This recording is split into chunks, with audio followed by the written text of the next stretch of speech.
जय श्री कृष्ण। श्रीमद् भगवत गीता अध्याय 4 श्लोक 26। श्रोत्रादीनिन्द्रियाण्यन्ये संयमाग्निषु जुह्वति शब्दादीन विषयान्यन्ये इंद्रियाग्निषु जुह्वति। इनमें से कुछ श्रवणादि क्रियाओं तथा इंद्रियों को मन के नियंत्रण रूपी अग्नि में स्वाहा कर देते हैं, तो दूसरे लोग इंद्रिया विषयों को इंद्रियों की अग्नि में स्वाहा कर देते हैं। अर्थात मानव जीवन के चारों आश्रमों के सदस्य ब्रह्मचारी, गृहस्थ, वानप्रस्थ तथा सन्यासी पूर्ण योगी बनने के निमित्त हैं। मानव जीवन पशुओं की भांति इंद्रिया तृप्ति के लिए नहीं बना है। अतएव मानव जीवन के चारों आश्रम इस प्रकार व्यवस्थित हैं कि मनुष्य आध्यात्मिक जीवन में पूर्णता प्राप्त कर सके। ब्रह्मचारी या शिष्यगण प्रामाणिक गुरु की देखरेख में इंद्रियां तृप्ति से दूर रहकर मन को वश में करते हैं। वे कृष्ण भावनामृत से संबंधित शब्दों को ही सुनते हैं। श्रवण ज्ञान का मूल आधार है।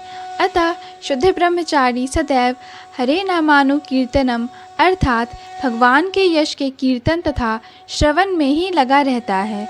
वह सांसारिक शब्द ध्वनियों से दूर रहता है और उसकी श्रवणेन्द्रियाँ हरे कृष्ण की आध्यात्मिक ध्वनि को सुनने में ही लगी रहती है। इसी प्रकार से गृहस्थ भी, जिन्हें इंद्रिया तृप्ति की सीमित छूट है, बड़े ही संयम से इन कार्यों को पूरा करते हैं।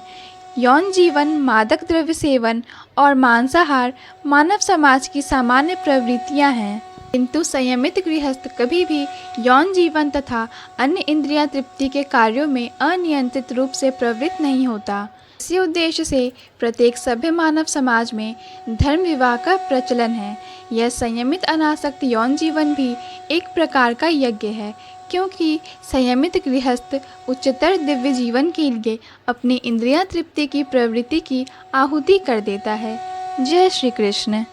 सभी बंधुओं से निवेदन है कि श्रीमद् भगवत गीता के श्लोकों को कृपया शेयर कर ज़्यादा से ज़्यादा लोगों तक पहुंचाएं, क्योंकि श्रीमद् भगवत गीता सनातन धर्म का एक प्रमुख ग्रंथ है जो मानव जीवन के संपूर्ण धर्म दर्शन को सर्वश्रेष्ठ ढंग से प्रस्तुत करता है।